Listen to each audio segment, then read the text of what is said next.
Oh, brother, this guy stinks! Literally, he came in here smelling like burnt tires. I bet the homie ain't showered in weeks. This is a PSA to all you gamers out there. Shower right now. Don't wait, do it right now. You look like you've been scraped off the bottom of a New York alleyway dumpster. Hi again, crabs, and welcome back to me generally scolding you for your life choices for 10 minutes straight. And today we're gonna be talking about YouTube Rewind. Big surprise, I know. I know I'm definitely not the first YouTube Rewind video you've seen in your sub box or recommended these last few days. In fact, I'm probably one of the last ones you'll see, as everybody managed to get their videos out yesterday, so I'm late. Because of this, I am honored that you guys chose to click this poop stain in your YouTube browser anyways. It warms my heart so much you could probably cook some eggs on it. That being said, I want to start this video off with a little bit different approach than some of the other videos you might have seen regarding YouTube Rewind. If you've read the title, which you can't fool me, I know you can't read, you might have gotten the idea, but I'm gonna be defending YouTube Rewind 2019 some here. Now, don't take this the wrong way, it's got problems that goes without saying, even though I just said it, but I'm feeling some type of way about some of the things that are being said about the Rewind. That's not how I use that phrase. But for instance, a lot of people are saying how this year's Rewind is super safe and has no passion, that it feels more like a Watch Mojo video than a proper year send-off. And I mean, yeah, but that's kind of our faults though. Imagine you're YouTube, the faceless corporation and all, and you've been putting out these big budget productions every year, only for the last two to have every aspect of their very existence roundhouse kicked like a training dummy. Not to say that I wasn't a part of that, but YouTube has been trying that risky format for the last 2 years with middling results. And it probably feels like it won't matter what they put into it, just that most people won't like it no matter what. And it's a lot easier to say that YouTube should have just done X thing when we have hindsight. YouTube is taking these things from scratch to final form all off the top. Like there's YouTube Rewind 2019 Legends Edition, which was made by this guy J-Law, and it's been trending on YouTube for a while, and it's really, really good. A lot of people are saying that if YouTube just did something like that, then the reception would have been a lot better, and I actually agree with that very heavily. I think that it's a perfect example of how to make the lower budget format work wonders. It had a lot of heart in it, and it felt more personal, but it's easier to say all this when we have the other poopier one to compare it against. The format of this year's YouTube Rewind is YouTube going back to their roots. The Watch Mojo peed in my pants format is actually what the first two Rewinds were. 2010 and 2011 YouTube Rewind were these really short, really simple countdown videos, and the closest thing they had to a YouTuber featuring in the video was Rebecca Black narrating it in 2011. And I'm sure you can imagine about how well that went. That poor girl's psyche has been torn to shreds and stapled back together over and over again. But a lot of people were saying that the big thing YouTube was missing this year were the moments that impacted 2019. They were really overly concerned with the physical numbers regarding creators and all that in videos in general. But it's kind of hard to expect them to do otherwise when every year there are always going to be moments they leave out that will upset some relatively large group for its non-inclusion. And a lot of these events don't register on the YouTube radar as hard because they're not YouTube specific events like the YouTube boxing, which was completely streamed off of YouTube, which is also another thing that people have been ragging YouTube to do for ages. You would always hear people say that it's called YouTube Rewind, so why isn't it more focused on YouTube? And I always thought that line of thinking was kind of dumb, like it's supposed to recap the entirety of a year in my opinion, except this one didn't do that. It based it solely off of what trended on the platform, and it broke those up into sections that specifically split creators and things like music. So independent and homebred YouTubers like MrBeast, who really did crush the numbers like a trash compactor this year, truly got to be shown off as creators that defined 2019. Like people always say about these YouTube Rewinds, I don't know who any of the YouTubers in this video are. Where are the creators that I like? The YouTubers that people actually watch? Given the argument isn't always phrased exactly like that, but usually something to that effect. And the issue with that statement has always been that what everybody watches isn't the same. And YouTube isn't just an English-speaking platform, so a lot of people we don't know, we just don't speak the language that they are making content in. Given in 2018, it was arguably a lot more egregious than other years, as people who had appeared in YouTube Rewind for several years in the past were just nowhere to be found at all. So I get it on that front. I was bummed when KSI wasn't in YouTube Rewind 2018 too. He disappeared into the wind like every other father figure in my life eventually does. But this most popular creators based on the views they were actually polling puts the power very firmly back into the idea of showcasing what people really are watching, which isn't always what we specifically are watching, but it takes the steam out of the idea that YouTube is just putting who they want instead of who the people people want, because it is in most cases objectively backed by the numbers of the views they're getting. Though you could argue those numbers are being influenced by YouTube wants people to see in the first place, which, yeah, fair enough. Please, YouTube, I just want to be put back in recommended! And hey, maybe it wasn't exactly in the form that we wanted it to or expected it to happen, but some faces that we never thought were gonna end up back in YouTube Rewind again did. PewDiePie has made his triumphant return to the series. David Dobrik has finally made his debut appearance in it. Same with MrBeast, both after being skimped on YouTube Rewind the year before. And I was personally very happy when I saw that. Listen, I saw Minecraft was the #1 most viewed game this year, and I creamed my pants. Fortnite bad, Minecraft good. Go Reddit. Please subscribe to my Reddit channel, Calvis. Please, I'm begging. With all that being said, YouTube Rewind this year certainly does deserve criticism. That being said though, I do see it as YouTube actually listening to us to some extent. Well, with how they're being self-aware about the most disliked video on YouTube and how they chose to structure the entire thing. And while it may not be a perfect product or the high production thing that all of us maybe wanted, I still think it's a step forward and a return to their roots, which I guess would technically make it a step backwards. So,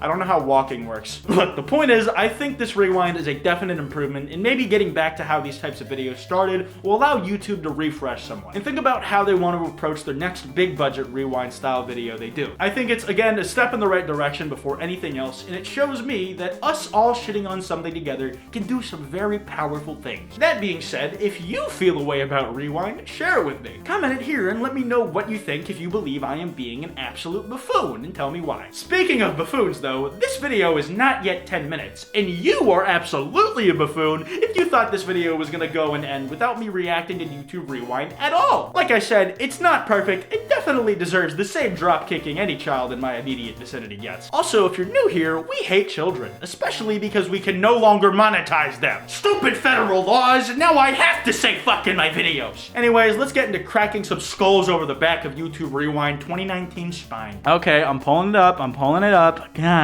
so impatient. I gotta type the thing out first, guys.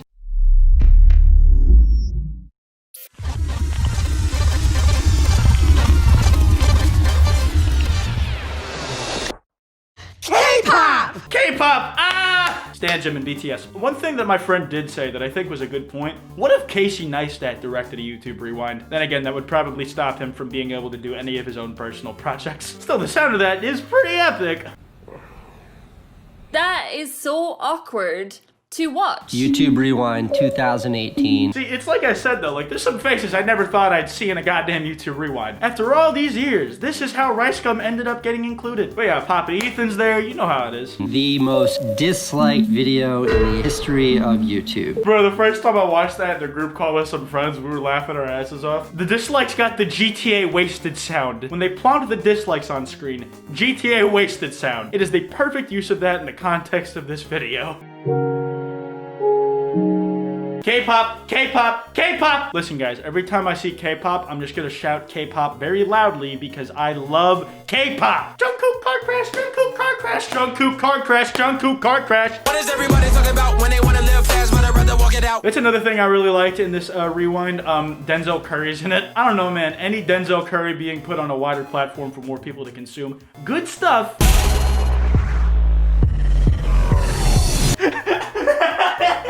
It's just so goddamn out of place. You got all these like military style shooters and like these cinematic cutscenes that are being used to represent the individual games. And then just in the middle of that, you got some dude playing Roblox hopping between pool tubes.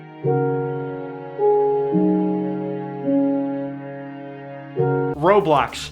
29.6 billion views. I am in the wrong industry, guys. For real though, I need to start a goddamn Roblox channel.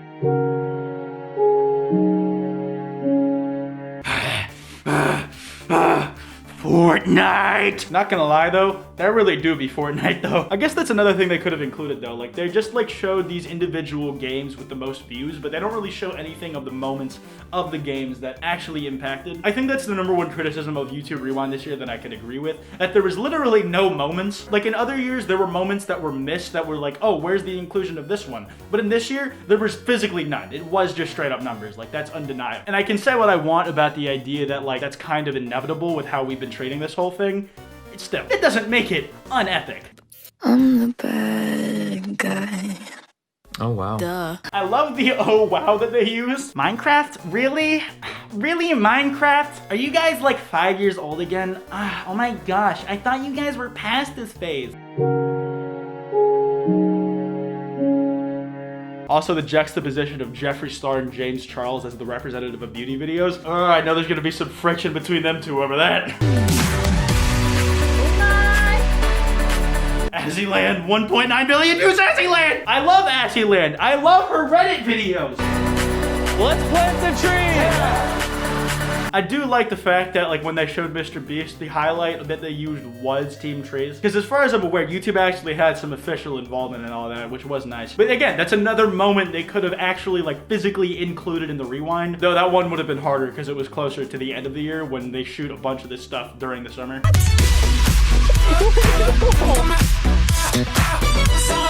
David Dobrik, sexiest heartthrob. He's got something more than my heartthrob, I mean, if you know what I'm saying. That joke is a little fucking weird. That's not making it into the final cut. If you don't wanna see me, I don't know. I think the video itself is really well put together. Like, just some of the timing and stuff that they chose. Like, come on. PewDiePie coming out with the bro fist. That's tight. That's tight, guys. That's epic. I'm a corporate shill now. But yeah, you guys get the gist, though. I like a lot of what this year's rewind did. Didn't like some of the other stuff, but I didn't think it was that bad. Anyways, that's gonna do it for this video. If you guys enjoyed, be sure to drop a like and subscribe with notifications on. You can follow me on Twitter at Kwite and on Instagram at Kwite.png. Links to both of those in the description below. This has been Kwite, and I will see you guys next time.